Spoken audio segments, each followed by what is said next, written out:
What's up, students? My name is Hannah. If you guys don't know me, I'm the student director at the Oregon campus, and today we're entering the second week of our series, Counterfeit, where we're talking all about developing a personal faith of our own, instead of having a counterfeit faith, which basically means copying someone else's faith as your own. With that in mind, I want to clear something up.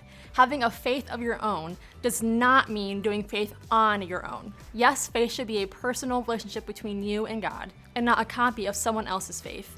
But it does not mean being a solely private experience. A true, genuine faith should always include others as well. Experiencing faith for yourself isn't the same as experiencing faith by yourself. There's a time in every person's life when they need to go from believing in what someone else is saying or copying what someone else is doing to having a faith of their own. A faith that is personal to them. But having a faith of your own does not mean never listening to anyone else. In fact, if you want to have a solid faith of your own, you need to involve other people, maybe even more than you think. One thing I learned throughout my time of following Jesus is that the people around us affect our faith. That's true in both positive and very negative ways. But the right people can help influence us and move us towards the right direction. And the wrong people can influence our faith in the wrong direction. You've probably seen that happen. Maybe you have friends who used to be all about their faith, and they started hanging out with the wrong group of people. And it's not that they're bad people, it's just obvious that their friends are pulling them away. Maybe that's even happened to you before. If the people around us have a huge impact in our lives and our faith, how do we find the right people who can help us? And how do we prevent ourselves from being affected by the wrong ones? To find the answers to these big questions, I want us to look back at an ancient book we might have heard of before called Proverbs, which is a collection of many wise sayings and good advice. And even though advice is old, it is amazing how relevant it is to our lives right now. Listen to this. Walk with the wise and become wise, for companions of fools suffer harm. If I had to pick a verse I wanted every single one of you to memorize, this just might be the one. You don't have to be a Christian for this to be useful to you. It is true for everyone. The people who you choose to spend your time with affect your life. Hang out with the wise, you'll become wiser. Hang out with the fools, and you'll get hurt. I know it sounds a lot easier said than done, trust me. We all can think of a celebrity who at one time seemed like they were on a good path, and something happened and things began to spiral for them.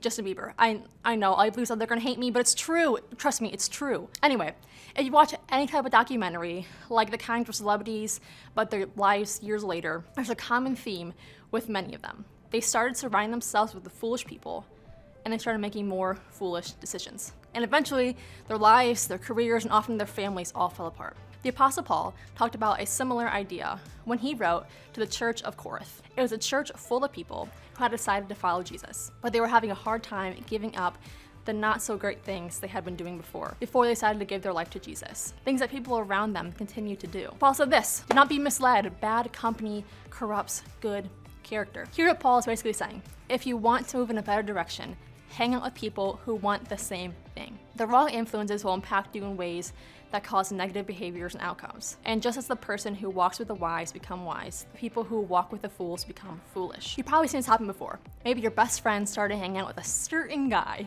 Everyone knows this guy was trouble. He was notorious for doing bad stuff, but your friend was clueless. What was the outcome?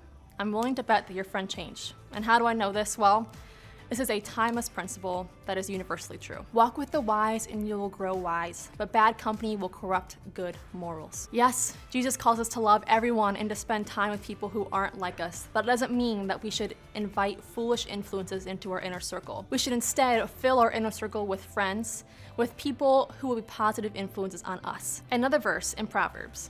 The writer shares an insight on how people can positively influence one another. As iron sharpens iron, so a friend sharpens a friend. You probably don't work with much iron, but chances are that your family has a set of knives in your kitchen. Over time, those knives get dull. And if your mom wanted to sharpen them, she'd get a strong piece of metal and strike the two together to make the one sharper. The two metals interacting with each other would make the knife sharper. This is also true wisdom when it comes to the people around us. Strong friends make us stronger. Strong friends make us sharper and better at whatever we're doing, including our faith. They help us develop a faith that's more authentic and less counterfeit. But that only happens when the real us shows up. We all know what it's like to bring a counterfeit version of ourselves somewhere. We know what it's like to talk in a way or act in a way that's not who we really are. And it's super tempting to be counterfeit in a church. There's always a temptation to act like we have it all together, like we don't need to grow or we don't ever need help. But when we do that, the real us misses out on the chance to grow. We need mentors, we need family members, and we need friends that help us be sharper and help us move our faith from just being a copy of someone else's to being our very own.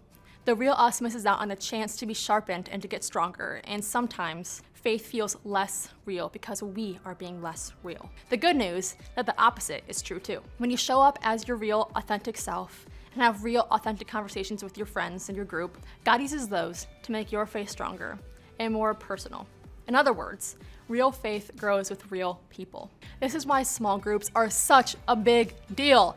Every time you meet with your small group during student night, it is an opportunity for you to be real with each other, to sharpen each other, challenge each other, and to grow together. Making the decision to show up and be real with your group every single week is a great way for your faith to begin to change from counterfeit faith to an authentic faith. And trust me, you need this.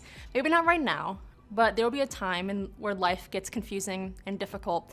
There will be a time where your faith feels weak and counterfeit. Whether you're facing a big decision or a painful mess, you'll want to know that your group and your group leader are just a text message away. That's why one of the best things you can do for your life and your faith is to simply be real in small group. So I want to encourage you to show up for the rest of the semester. That doesn't mean showing up physically, but also showing up mentally, which means showing up ready to engage with your group and being fully present during group time. You're gonna get out of group what you put into group.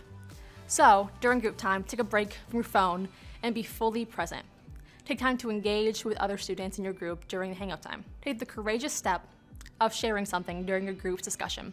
Reach out to your group leader when you face tough times or when you have questions about life or what it looks like to follow Jesus. All of these things will help you get the most you possibly can get out of group. And as you engage with your group and have honest conversations about what it looks like to follow Jesus in your stage of life, I believe God will use the people in your group, especially your group leader, to help you grow in your faith. As we head to group time, don't miss this. God wants to be close to you, to feel real to you, and be personal with you. That's why God hasn't made it complicated. Instead, God puts people around us to help you grow and develop a personal, authentic faith of your own.